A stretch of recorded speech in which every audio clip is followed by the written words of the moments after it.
Morning students, now once again I am here, your history teacher. Now today I am going to teach you the topic French Revolution. Actually this is a request video. I was making videos on the topics especially given in NCERT class 12. But I am receiving so many messages from the students of 9th and 10th. So on their demand I have made this video. I hope you will enjoy and you will be benefited by this video. And if you wish, you can subscribe the channel, so time to time you will be getting notification, and I am going to upload all the chapters of class 9, 10th, 11th and 12th, so that you can get the notification and take the benefit of these videos. Okay? So today I am going to start French Revolution, right? Now French Revolution, what I am going to cover in this topic.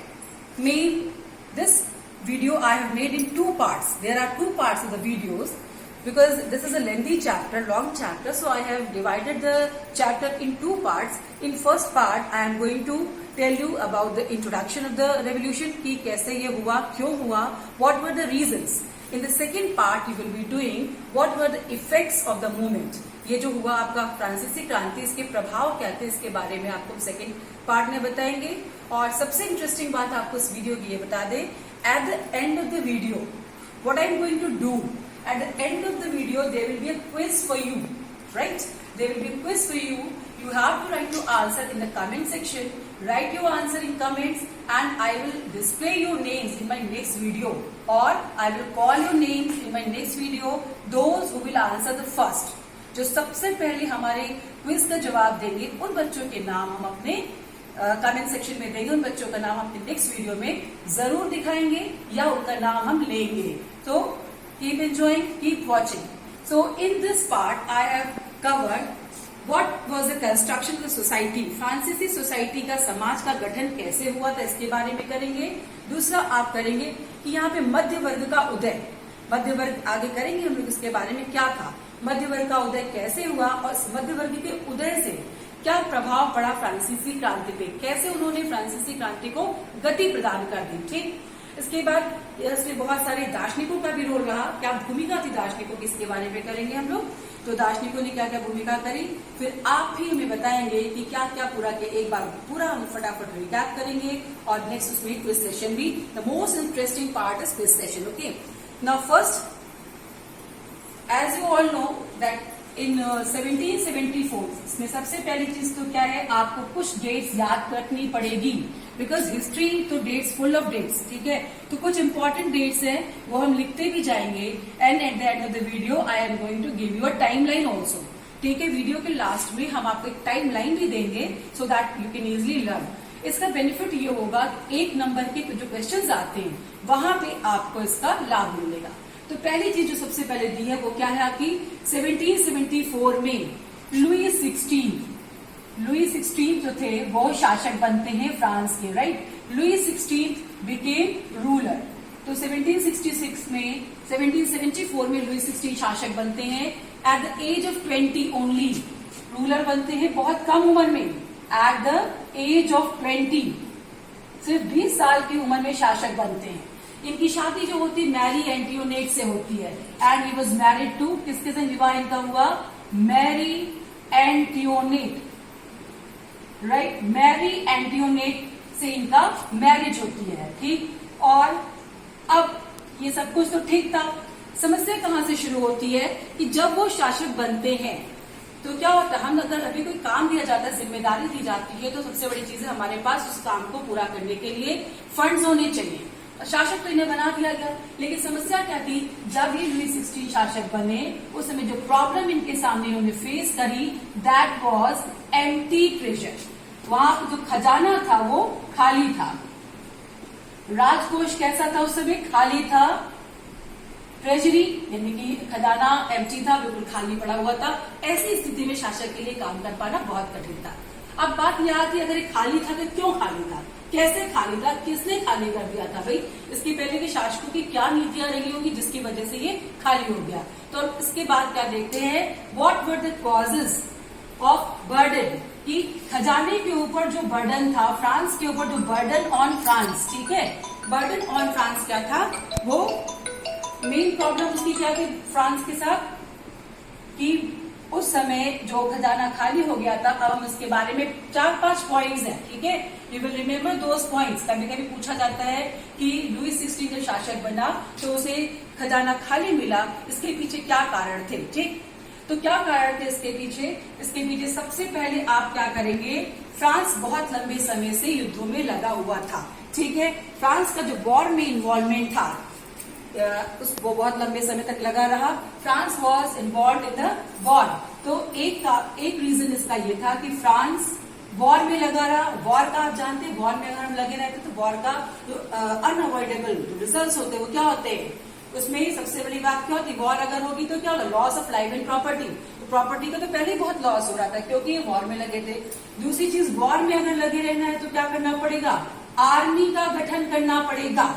तो army का गठन करने का मतलब क्या हुआ, army के ऊपर भी हमें पैसे खर्च करने पड़े थे, पहले ही बहुत पैसे खर्च हो गए, ठीक।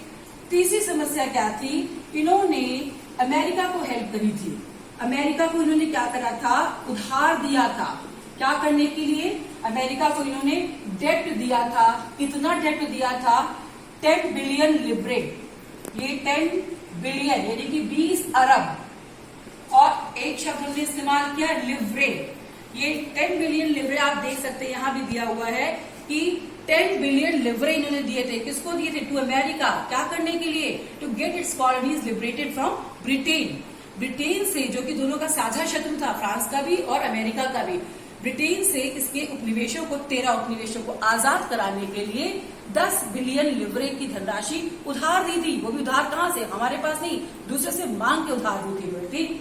तो इस वजह से इनके ऊपर, आप जिससे उधार लिया वो वापस अपना इंटरेस्ट से पैसा मांग रहा था, तो इनके ऊपर करों का बोझ बढ़ता चला जा रहा था।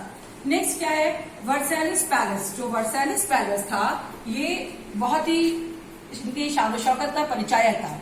वर्सैलिस पैलेस को मेंटेन करने के लिए, इसके मेंटेनेंस में, भाई आपके पास बहुत बड़ा अगर घर होगा तो उसके मेंटेनेंस में खर्चा ज्यादा आएगा आपका, ठीक है। तो ऐसे यहाँ पे था कि वर्साय के महल की शान शौकत को बनाए रखने में बहुत अधिक धनराशि खर्च हो रही थी। इसके साथ एक और रीजन था, क्या, गवर्नमेंट ऑफिसेस, राइट, सरकारी दफ्तरों को चलाने के लिए, प्लस यूनिवर्सिटीज यानी कि विश्वविद्यालयों को चलाने के लिए, राइट। सरकारी दफ्तरों और यूनिवर्सिटीज को रन करने के लिए भी क्या करना पड़ रहा था, फंड की जरूरत थी। तो अब ये सारे कारण क्या थे, दीज वर द रीजंस, किस चीज के रीजन थे, बर्डन ऑन फ्रांस, जिसकी वजह से क्या हुआ, आपका राजकोष खाली हो गया। क्यों, क्योंकि फ्रांस लंबे समय से युद्धों में था, आर्मी का गठन में बहुत पैसे खर्च हुए थे, अमेरिका को उसने बहुत अधिक धनराशि उधार दी थी, और वर्साय की महल की शान शौकत को बनाए रखने के लिए बहुत अधिक पैसे खर्च हो रहे थे। सरकारी दफ्तरों को चलाने, विश्वविद्यालयों को चलाने के लिए भी बहुत अधिक पैसे की आवश्यकता थी। अब हमारे पास जब पैसे की आवश्यकता है तो एक ही तरीका है, सरकार क्या करती है, अब अपने खर्चों से निपटने के लिए, how to meet the expenses. भाई सरकार के पास भी यही होता है, जब ज्यादा खर्चे होते तो क्या करती है, कर कर कर, क्या करा उसने, टैक्सेस को इंक्रीज कर दिया। That was the only solution, इन्होंने टैक्सेस को बढ़ा दिया। अब टैक्सेस जो बढ़ाए थे इसके बारे में भी आगे फिर बात करेंगे। अब आप एक चीज देखेंगे, यहाँ पे फ्रेंच सोसाइटी कैसी थी। जो फ्रांस की सोसाइटी थी उसका जो गठन था वो थोड़ा अलग तरीके का था, जैसा हमारे यहाँ है वैसा नहीं था। फ्रांस की सोसाइटी में 3 तरीके से बटा हुआ था। कैसे बटा था society, first state, second state and third state. अब ठीक है, मैं बंटवारा फर्स्ट सेकंड थर्ड स्टेट में था तो कोई प्रॉब्लम नहीं थी, लेकिन प्रॉब्लम कहां से आती है, सबको बराबर अधिकार नहीं मिले हुए थे। इसमें भी जो फर्स्ट स्टेट के लोग थे वो कौन लोग थे, वो थे clergy man, clergy people, means those who were belonging to the priest class और क्लर्जी क्लास। जो चर्च से संबंधित लोग थे वो फर्स्ट स्टेट में आते थे। तो उन लोगों को क्या करना था, उन्हें कोई टैक्स नहीं देने पड़ते थे। सेकंड स्टेट में आपके कुलीन वर्ग के लोग आते थे जिन्हें नोबिलिटी कहते हैं, और थर्ड स्टेट जो था वो ज्यादातर उसमें बाकी लोग चले आते हैं, ठीक है। तो सोसाइटी का जो गठन था कैसे था, एक बार हम देख लेते हैं इसको। जो सोसाइटी थी इनकी कैसे कंस्ट्रक्ट हुई थी, फ्रांस की सोसाइटी, उसमें फर्स्ट स्टेट, राइट, और सेकंड स्टेट और थर्ड स्टेट, राइट। ये भी पूछा जाता है आपसे कि फर्स्ट स्टेट में कौन था, सेकंड में कौन था, थर्ड में कौन था। तो जो फर्स्ट स्टेट था इसमें पादरी वर्ग के लोग थे, यानी कि क्लर्जी, दूसरे स्टेट में आपके नोबिलिटी, इससे संबंधित लोग थे, कुलीन वर्ग यानी कि जो राजा के साथ संबंधित होते हैं, उनके संबंधी होते, वो सारे लोग इसमें आ जाते थे। थर्ड स्टेट में बाकी बचे कुछ लोग, यानी कि इसमें लेबर क्लास आ जाता था। साथ में जो स्मॉल ट्रेडर्स, बहुत बड़े व्यापारी तो अमीर लोग नहीं आएंगे, लेकिन स्मॉल ट्रेडर्स इसमें आते थे। इसमें आपके बेकर्स भी आते थे, टीचर्स भी आते थे, सब कोई जितने, यानी कि 90% लॉयर्स भी इसी में आते थे, राइट। तो ये जो आपका फर्स्ट एंड सेकंड स्टेट था, ये तो लैविश लाइफ स्पेंड कर रहा था। फर्स्ट एंड सेकंड स्टेट के लोग क्या कर रहे थे, ये इन्हें फर्स्ट एंड सेकंड स्टेट को दे हैड टू पे नो टैक्सेस। सबसे बड़ी बात क्या थी, दे हैड टू पे नो टैक्सेस। और जो थर्ड स्टेट था, जो कि पूरी पॉपुलेशन का अप्रोक्सीमेटली 90% फॉर्म करता था, this third state was forming 90% of the total population. Now what was the problem? If there was division in the society, that was not the problem.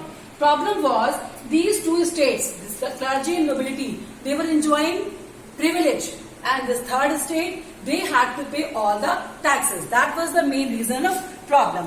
Now next you can see how it was divided. First state clergy, second nobility, third is big businessmen, merchants, court officials, lawyers, peasants, artisans, small peasants, landless, laborers. Means most of the area was covered by the third state people. Means 90% people were there in the population. Okay. Now move to the next point. Now what was the problem? First and second I have told you they were enjoying rights, privileged people. अब ये privileged people कौन थे? Privilege का मतलब है जिन्हें विशेष अधिकार मिले हुए थे। और ये विशेष अधिकार कैसे मिले थे? जन्म के साथ मिले हुए थे, by birth. ये जन्मना अधिकार, आपकी बुक में वर्ड दिया है जन्मना अधिकार, यानी कि बाई बर्थ इन्हें ये राइट मिला हुआ था। अगर ये पादरी वर्ग में पैदा हो गए हैं तो इन्हें टैक्स नहीं देना है, अगर ये कुलीन वर्ग में पैदा हो गए हैं तो इन्हें टैक्स नहीं देना है। So these two states, first and second, they were exempted from all sort of taxes. Now what was the problem? Problem was all the taxes were paid by the people of the third state. तृतीय state के जो लोग थे, सारे taxes उन्हीं को पे करने पड़ रहे थे। ये सबसे बड़ी प्रॉब्लम थी। चलो टैक्स पे कर दे रहे, ये भी बड़ी प्रॉब्लम नहीं है, लेकिन इन टैक्सेस के साथ साथ बहुत सारे दूसरे टैक्सेस भी पे करने पड़ रहे थे। So what was the problem? Now we will discuss the problem. Problem of third state, right. तृतीय स्टेट के लोगों की क्या समस्या थी? तृतीय स्टेट के लोगों ने क्या करा? यहाँ पे इनकी समस्या सबसे बड़ी क्या थी कि आपने कहा जो फर्स्ट स्टेट था इनको कोई टैक्स नहीं देना, सेकेंड स्टेट जो था इसको भी कोई टैक्स नहीं देना था, नो टैक्स, इनको भी नो टैक्स। सब टैक्स कौन दे रहा था? Third state. थर्ड स्टेट के लोगों को बहुत अधिक टैक्सेस देने पड़ रहे, all the taxes, not only these taxes. In taxes के साथ, करों के साथ इनको और भी कर देने पड़ते थे। क्या? एक कर था टाइड, याद रखेंगे, टाइड। दूसरा कर था टाइल, ठीक। अब ये टाइड और टाइल कौन से नए कर आ गए, राइट। टाइड क्या था? ये एक रिलीजियस टैक्स था। टाइड एक धार्मिक कर था। कौन लेता था? This religious tax was collected by church. Tithe यानी कि तीसरे स्टेट को करों के अतिरिक्त एक टाइड नामक धार्मिक कर, एक नंबर के प्रश्न में आता है, ये पूछा जाता है हमेशा। टाइड एक धार्मिक कर था जो कि चर्च वसूल करता था। दूसरा होता है टाइल। टाइल क्या था? ये डायरेक्ट टैक्स कहलाता है, यानी कि ये प्रत्यक्ष कर था, ठीक। ये प्रत्यक्ष कर था, तो इन्हें टाइल और टाइल नामक दो टैक्सेस भी देने पड़े। अब इस सबके बाद क्या होगा? इतना जब आदमी को दबाते जाएंगे तो क्या कहीं ना कहीं वो रिबेल कर देगा। तो ऐसा ही इनके साथ भी हुआ, ठीक। इन्होंने देखा कि सारे टैक्सेस इन्हीं को देने पड़ रहे हैं और जिसकी वजह से ये नाराज, बहुत ज्यादा नाराजगी थी। अच्छा, उस समय और भी समस्या क्या आ रही थी आप देखेंगे, स्ट्रगल क्या चल रहा था यहाँ पे। फ्रांस में बहुत अधिक स्ट्रगल था, किस चीज के लिए? लाइफ के लिए, जीवन के लिए संकट शुरू हो गया। ये संकट क्यों शुरू हो गया? संकट तब शुरू हो गया जब यहाँ पे आबादी तेजी से बढ़ने लगी। भाई समय के संग संग क्या होता है? आबादी बढ़ती है, आज घर में 2 लोग हैं, कल शादियां होंगी, उनके बच्चे होंगे, उनके बच्चे। So in this way the population was rapidly increasing in France. France में तेजी के संग पॉपुलेशन बढ़ती चली जा रही थी, ठीक। तो 1715 से लेकर के 1789 तक आते आते जो पॉपुलेशन थी फ्रांस की, वो बढ़कर के कितनी हो गई? लगभग बढ़कर के वो 2.3 करोड़ से 2.8 करोड़ हो गई, राइट। अब इतनी अधिक आबादी के लिए सब चीजें मुहैया करा पाना थोड़ा कठिन हो जा रहा था। हम यहाँ पे देखते हैं क्या हो रहा था, भाई पॉपुलेशन बढ़ रही है, राइट, पॉपुलेशन बढ़ रही है तो क्या होगा, तो लोगों की डिमांड बढ़ेगी। घर में 4 लोग हैं और घर में 4 और आ गए, 8 लोग आ गए, तो क्या होगा, खाना ज्यादा लगेगा कि नहीं लगेगा। तो वही चीज यहाँ पे थी कि इनकी डिमांड बढ़ने लगी। अब डिमांड तो बढ़ रही है, भाई पॉपुलेशन बढ़ रही है, प्रोडक्शन नहीं बढ़ रहा था। तो प्रोडक्शन नहीं बढ़ने की वजह से जो ब्रेड की प्राइस थी वो बढ़ गई। ब्रेड यहाँ बार बार वर्ड आएगा, ब्रेड, क्योंकि वहां जो मेन फूड है वो ब्रेड ही है। तो जो ब्रेड की कीमतें थी वो बहुत अधिक बढ़ गई। और कीमतें बढ़ना भी बहुत बड़ी बात नहीं, आज भी यही होता है, लेकिन कीमतें बढ़ रही हैं। जो चीज आज 10 रुपए किलो है, कल वो 25 रुपए किलो हो गई। अगर साथ में हमारी तनख्वाह भी बढ़ रही है तो there is no problem, but there was no increment in the wages. उनकी वेजेस फिक्स थी, लेकिन क्या था, चीजें महंगी हो रही थी, जिसकी वजह से वो अपने एक्सपेंसेस नहीं बियर कर पा रहे थे। और गरीब और अमीर के बीच में जो खाई थी वो बढ़ती चली गई। लेकिन उससे भी बड़ा समस्या कब आई, जब उसी समय क्या हुआ, क्रॉप फेल हो गई। भाई सारी समस्याएं तो चली रही थी, उसी समय फसल खराब हो गई। क्यों, ओलावृष्टि, आप जानते हैं ओलावृष्टि हो जाए, सूखा पड़ जाए, बारिश हो जाए, तो ये समस्या आ गई, वहां फसल खराब हो गई। स्थिति इतनी खराब हो गई, क्या हो गया वहां पे, सबसिस्टेंस क्राइसिस, एक शब्द आता है जीविका संकट, ठीक है, आपकी बुक में भी एक शब्द आया है जीविका संकट, राइट। जीविका संकट का मतलब है जीवन आपका संकट में आ गया। जीविका संकट का मतलब आपका जीवन संकट में आ गया। कैसे संकट में आ गया, आप किस स्थिति पे पहुंच गए, गरीब होते होते इतने गरीब हो गए कि बेसिक जो हमारी आवश्यकता है हम उनको भी अवेल नहीं कर पा रहे, ठीक है। जो हमारी बेसिक आवश्यकता की चीजें हैं हम उन्हें भी प्राप्त नहीं कर सकते हैं, तो इसको हम कहते हैं subsistence crisis. This is called subsistence crisis. तो गरीब होते होते इतने गरीब हो गए कि हम बेसिक आवश्यकताओं की चीजों को भी अवेल नहीं कर पा रहे हैं। अब ऐसे में ही क्या होता है, growing of middle class population, ठीक। तो जो मिडिल क्लास था उसकी वो मध्य वर्ग था, थोड़ा सा सहारा ही नहीं मिला, हम कह सकते थर्ड स्टेट को, कि ऐसे समय में मिडिल क्लास जो थी उसका उद्भव हुआ, ठीक। तो जो मिडिल क्लास में कौन लोग आते थे, हम कहते हैं मध्य वर्ग का उदय। हेडिंग आपकी क्या दी है, मिडिल क्लास, यानी कि मध्य वर्ग का उदय। ये कौन थे मध्य वर्ग के लोग, दे वर एजुकेटेड पीपल, पढ़े लिखे लोग थे ये, राइट, दे वर एजुकेटेड, एक तो थोड़ा पढ़े लिखे थे, प्लस क्या था, they had earn money through trades also, इनके पास पैसा भी था। कैसे, दे हैड अर्न मनी, इन्होंने कैसे पैसे कमाए थे, थ्रू ट्रेड, ट्रेड के द्वारा इन्होंने पैसे भी कमाए थे, राइट। तो ट्रेड के द्वारा इन्होंने पैसे भी कमाए थे, जिसकी वजह से ये थोड़ा रिच भी हो गए थे। तो मध्य वर्ग के जो लोग थे उन लोगों की वजह से लोगों के विचारों में बदलाव आया। अब जो थर्ड स्टेट हमारा था वो ऑलरेडी पहले से ही खिलाफ था शासक के। कौन था शासक, लुई 16, राइट, वो पहले से शासक के खिलाफ था। तो थर्ड स्टेट के जो लोग थे उन लोगों ने इनको सपोर्ट भी किया था। अब ऐसे में हम देखते हैं एक और वर्ग आता है इन्हीं में से उभर करके, उसे हम क्या कहते हैं, दार्शनिक, ठीक। तो दार्शनिक कौन होते हैं, जो अपने अपने सिद्धांतों को बताते हैं। फिलोसफर्स जो थे, तो 3 फिलोसफर्स का नाम इसमें हम करेंगे, ठीक। तो इसमें जो फिलोसफर्स थे उनका भी रोल बहुत बड़ा रहा। इसमें हम जॉन लॉक, रूसो और मॉन्टेस्क्यू, 3 नाम करेंगे, John Locke, Rousseau and Montesquieu. These were the 3 philosophers, and the idea of these philosophers that motivated the people, लोगों को उन्होंने कहीं ना कहीं प्रेरित कर दिया। लोग ये महसूस करने लगे कि जो कुछ भी हो रहा है वो सही नहीं हो रहा है, राइट। तो हम इन 3 फिलोसफर्स के बारे में बात करेंगे। 3 फिलोसफर्स आप देखेंगे, जॉन लॉक, ये भी आपके 1 मार्क के क्वेश्चन में आता है, ठीक है, you will keep it in your mind. John Locke की क्या थ्योरी थी, he was against divine power of kingship, मतलब वो राजा के दैविक सिद्धांत के खिलाफ था।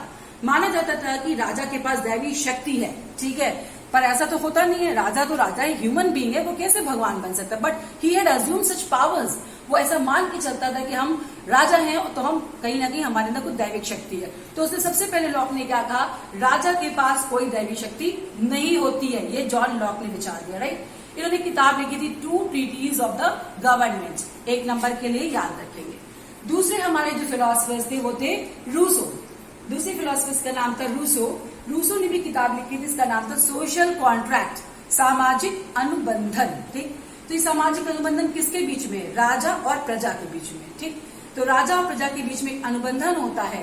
राजा प्रजा के लिए अगर काम करता है तो कोई एहसान नहीं करता। There is a contract between the ruler और you can say the representative. People in representative को कोई भी हो सकता है, सरकार हो चाहे शासक हो, तो पीपल इन रिप्रेजेंटेटिव के बीच में एक कॉन्ट्रैक्ट होता है। ये बात अपनी किताब सोशल कॉन्ट्रैक्ट में रूसो ने की। थर्ड आते हैं मोंटेस्क्यू के पास। मोंटेस्क्यू ने क्या कहा, उसने जो आइडिया दिया, even today also most of the countries are following his idea. What was the idea given by Montesquieu? He said that there should be division of power between 3 organs. कैसे होनी चाहिए? Powers को हमें horizontally बांट देना चाहिए। ये नहीं कि एक ही हम उसको सेंट्रलाइज करके रखें। It should be decentralise. Today also we are having the same system in a country. क्या किया हुआ है? पावर्स को हमने लेजिस्लेचर, फिर एग्जीक्यूटिव और फिर judiciary, we have divided the powers in 3 parts. तो ऐसे क्या होता है, काम हमारा बेहतर होता है। इनके किताब का नाम था the spirit of the laws. The spirit of the laws, ये तीनों चीजें बिल्कुल आपको बाय हार्ट याद होनी चाहिए। John Locke, the 2 treatise of the government, Rousseau, social contract, Montesquieu, spirit of the laws. और तीनों की जो थ्योरीज थी इनके बारे में भी हमें बहुत अच्छे से पता होना चाहिए। अब इन फिलोसफर्स के जो आइडियाज थे वो सब तरफ फैल गए। The ideas spread among the masses, लोगों के बीच बहुत पॉपुलर हो गए, जिसकी वजह से जब लुईस ने टैक्स बढ़ाने की बात कही, अब लोग भड़क गए। भाई नाराज तो हम पहले ही थे, लेकिन अब हमें राजा की सच्चाई समझ में आने लगी कि क्या हो रहा है स्टेट में, वास्तविकता क्या है। तो अब वो और भड़कने लगे। ठीक है, ऐसी स्थिति में क्या हुआ आगे आपका कि अब इन लोगों ने क्या किया, अब शासक को तो भाई टैक्सेस बढ़ाने ही थे। फ्रांस में जो मोनार्क सिस्टम था, जो राजा का राजतंत्र था, वो उसे तो टैक्सेस लगाने थे, लेकिन टैक्सेस लगाने का एक उसमें पूरा तरीका होता था, एक सिस्टम था। अपने मन से टैक्सेस नहीं लगा सकते थे। उसमें क्या तरीका था आप देखेंगे। टैक्स लगाने के लिए रूलर को क्या करना पड़ता था, एक मीटिंग कॉल करनी पड़ती थी। किसकी? स्टेट जनरल्स की मीटिंग कॉल करनी पड़ती थी। स्टेट जनरल क्या था? It was a political organisation. ठीक है, ये एक पॉलिटिकल यानी कि राजनीतिक संगठन था। तो टैक्स के लिए स्टेट जनरल की मीटिंग कॉल करनी पड़ती थी। अपने मन से नहीं कि हम राजा हैं, चलो कल से इतना टैक्स देना है। ऐसा कर सकते हैं क्या? कभी कभी नहीं कर सकते हैं, क्योंकि कहीं ना कहीं एक अंकुश तक के ऊपर होता है, निरंकुश नहीं हो सकता शासक भी। तो यहाँ पे भी यही था, स्टेट जनरल की मीटिंग कॉल करनी पड़ती, तभी जाकर के ऐसा हो सकता था। स्टेट जनरल जो था एक पॉलिटिकल बॉडी थी, और इसमें तीनों ही जब ये स्टेट जनरल प्रपोजल पास कर देगा, ठीक है, जब स्टेट जनरल ने प्रपोजल को किस चीज के, टैक्स के प्रपोजल को पास कर दिया, then only taxes can be increase. Proposal pass के स्टेट जनरल ने, तब आपका इस टैक्स को लगाया जा सकता है, इम्प्लीमेंट हम कर सकते हैं। अदरवाइज अपने मन से शासक चाहे तो भी नहीं लगा सकता है। ठीक है, क्लियर है ये? तो टैक्सेस बढ़ाने के लिए स्टेट जनरल की मीटिंग कॉल करनी पड़ती थी, एक राजनीतिक संगठन होता था और इसके प्रपोजल देता था, उसके बाद ही टैक्सेस को बढ़ा सकते थे। ठीक, अब क्या हुआ आगे, अब स्टेट जनरल की मीटिंग कॉल की गई। मीटिंग कब हुई? 5 मई 1789। This you will have to learn, remember, keep it in your mind. 5 मई 1789 को स्टेट जनरल की मीटिंग हुई। अब इस मीटिंग में आप कंस्ट्रक्शन देखेंगे क्या था। 300 representatives from first state, 300 from second state and 600 from the third state. Why 600 from the third state? Because 90% of the population, वो क्या थी, हमारी आबादी का जो 90% पार्ट था, दैट वाज थर्ड स्टेट। तो 300 from first, 300 from second and 600 from third state representatives वहां पे कलेक्ट हुए। अब वहां पे वोटिंग कराई जानी थी, टैक्सेस को बढ़ाने के लिए मत पड़ते, भाई कोई हमें पास करना तो लोगों की राय लेनी पड़ती। अब मत पड़ने में थर्ड स्टेट ने कहा, पहली वोटिंग का सिस्टम क्या था, 1 स्टेट 1 वोट। ठीक है, तो भाई 1 वोट हो जाएगा तो फर्स्ट स्टेट और सेकंड स्टेट तो मिल जाते, क्योंकि इन्हें तो टैक्सेस देने नहीं है। थर्ड स्टेट अलग थलग पड़ जाता। तो क्या हुआ, इनकी डिमांड करी थर्ड स्टेट की 1 person 1 वोट। आज भी हमारे यही सिस्टम है, 1 person 1 वोट। ऐसा नहीं है कि कोई मिलियनियर बिलियनियर गया तो 10-15 वोट डाल देगा और एक कोई रिक्शा पुलर या जंक डीलर गया तो no vote. No, we are also having the same system today in India. 1 person can cast 1 vote, एक व्यक्ति एक मत। तो यही सिस्टम की डिमांड ये कर रहे थे, लेकिन इन्होंने क्या करा, राजा ने कहा नहीं, हम ये नहीं करेंगे। एक व्यक्ति एक मत को नहीं स्वीकार किया। नाराज होकर के थर्ड असेंबली ने क्या किया, थर्ड स्टेट ने क्या किया, दे वॉकड आउट। भाई हमें ये बात नहीं सुनेंगे, हम नाराज होकर जा रहे छोड़ करके। उन्होंने क्या करा, हम छोड़ के चले गए। तो थर्ड स्टेट क्या किया, वॉकआउट कर गया। यहाँ जो मीटिंग हो रही थी, इस मीटिंग से थर्ड स्टेट ने अपने आप को अलग थलग कर लिया। अब अलग करके देखिए क्या करता है वो, उसने अलग करके क्या करा, इसमें आज के लिए आप देखेंगे ये आगे क्या करा, क्या क्या थर्ड स्टेट ने कि इसके बाद रिजल्ट्स आते हैं हमारे पास। थर्ड स्टेट ने अगर अलग हो गया तो क्या थर्ड स्टेट सरवाइव कर पाया, या थर्ड स्टेट को क्रश कर दिया गया, या थर्ड स्टेट की जो डिमांड्स थी 1 पर्सन 1 वोट या राजा की शक्तियों को सीमित कर देना, क्या उसको माना गया या नहीं। अब इसके लिए तो आपको नेक्स्ट वीडियो देखना पड़ेगा। You will have to watch my next video.